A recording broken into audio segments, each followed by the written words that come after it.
Yo, what is good, people? I go by the name of Killer Beezy, and today we are here with another 7 Deadly Sins video, man. If you guys are enjoying the 7 Deadly Sins Attack on Titan collaboration content, man, make sure you guys smash the like button, man. Anyway, before we get into the topic of today's video, if you guys are not following me on Twitch, make sure you head over on Twitch and follow me, man. It's twitch.tv/KillerBeezy. I will actually put it over here. I said I was going to do that yesterday's video, but I haven't done it yet. I will do that. So if you guys are not following me, make sure you go and follow me over on Twitch.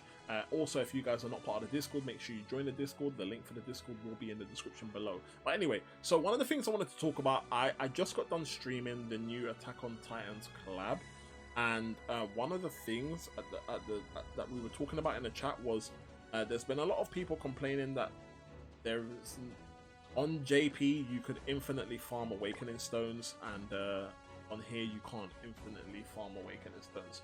Now, a lot of people are kicking up an uproar about this and whatnot, and I'm just going to give my perspective on it, right? So here's the thing for me, right? It's quite apparent from the Green Lilia situation that things are not going to be exactly the same on JP or on Global as it was on JP, right? So that's first things first. So going into this Attack on Titan collab, yes, I had a lot of JP players saying that, you know, the event was crazy over there because they could infinitely farm 4-star Awakening Stones, right? 4-star Awakening Stones, right? Okay, so here's the thing now. Looking at this situation here, so I don't play JP, so for me, I don't compare the current experience that I'm having with Global. I don't compare it to JP, because in the hindsight of things, when you look at where JP is and when you look at where we are, JP just recently got the Attack on Titan collab, right? JP's been available for over a year. Yeah, they've had the game's been available for over a year. They're at a completely different place than where we are in Global. Did JP have an event like this 6 months into the game where they could infinitely farm Awakening Stones? I from my knowledge, I don't believe they did. So looking at the state of Global, I'm kind of glad that we don't have the infinite farming of Awakening Stones, because I think if it did, it would just be so difficult then for not necessarily so difficult, but all the content would basically just be a walk in the park for everybody. Like, everybody would have massive growth in a short space of time, and we're only 6 months into the game. So I think it's only right to pace ourselves, right? We're not at the level where JP is at. You know, JP being up for a year, people have had it a year, or obviously not everybody, but day one players that have been playing JP for a long time. You know, their rosters are amazing. Obviously, they're at certain points in the game, and you know, they can afford to farm infinite Awakening Stones and whatnot. It doesn't really hurt anybody. Same with us. Like, it's not like we encounter JP players in PvP or whatever, so you know, not having something in the global version of the game that the JP players had on the JP version of the game, it doesn't put us at a disadvantage to JP players, because we have no interaction with them, if that makes sense, right? So so from my perspective, I try to look at it like this, right? You normally, if you're like myself, you're I say free to play. If you're a free to play player, I've bought one book season pass, so I wouldn't necessarily consider myself free to play because I have spent $7 or whatever it is on a Hawk pass, right? But if you guys are free to play or just casual players or whatever the case may be, right, you get one guaranteed 5-star Awakening Stone a day from the daily missions, right? So we're going from getting one guaranteed. The other way you can get them is if you got a hell of a load of gold. You can come over here to the equipment drawer, and you have a chance up here. You have a 0.6667% chance to get an Awakening Stone, right? If you're spending, remember, this costs you like 200,000 gold per opening, right?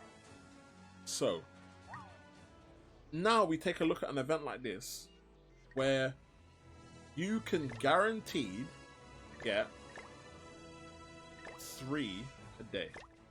You can get 3 guaranteed Awakening Stones for every run, right? So you can do this run 3 times a day, which means you get 9 guaranteed 5-star, not 4-star. You get 9 guaranteed 5-star awakening stones per day. Yeah, and then on top of the one that you normally get from the dailies, so we're gonna say you can get 10. You get 10 guaranteed 5-star awakening stones per day, which in my opinion is amazing, man. I think that is amazing. Going from 1 guaranteed per day to 10 guaranteed per day, like for 2 weeks, bro, that's insane, bro. That's insane. And then we're just gonna take a look over here. Let's see if we get from over here. Okay, we don't really get anything guaranteed over here. Okay, so there is a chance. When clearing this, there is also a chance of getting... Wow, if you draw this once, it's 13. So there's also a chance to get 13. So not only do you have a chance to get guaranteed 5-star awakening stones, but you also get a chance to also get a batch of either 10 to 13 awakening stones on one run, bro. Like 4-star awakening stones, which is also, again, which is amazing. So just ignore my Slater there. He's having a rest, right? Okay. So for me, in my opinion, man, like this is a dub, bro. Like this is a W, man.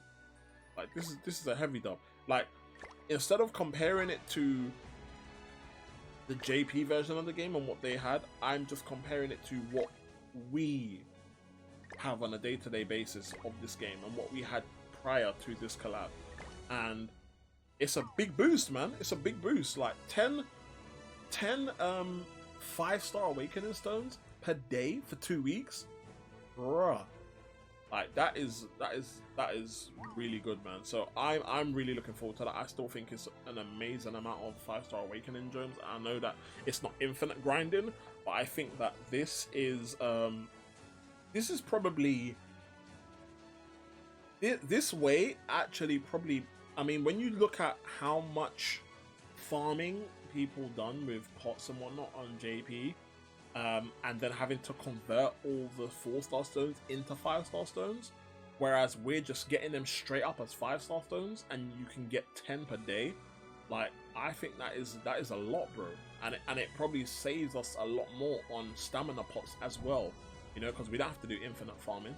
It's literally just a case of, you know, obviously you can only run it three times per day. You can even do that with your normal stamina. You don't even, if you're doing this efficiently and you're logging into the game, the moment you log into the game, you go straight here, you do your farming first. It's 9 energy, yeah, so it's 27 energy to get your guaranteed 9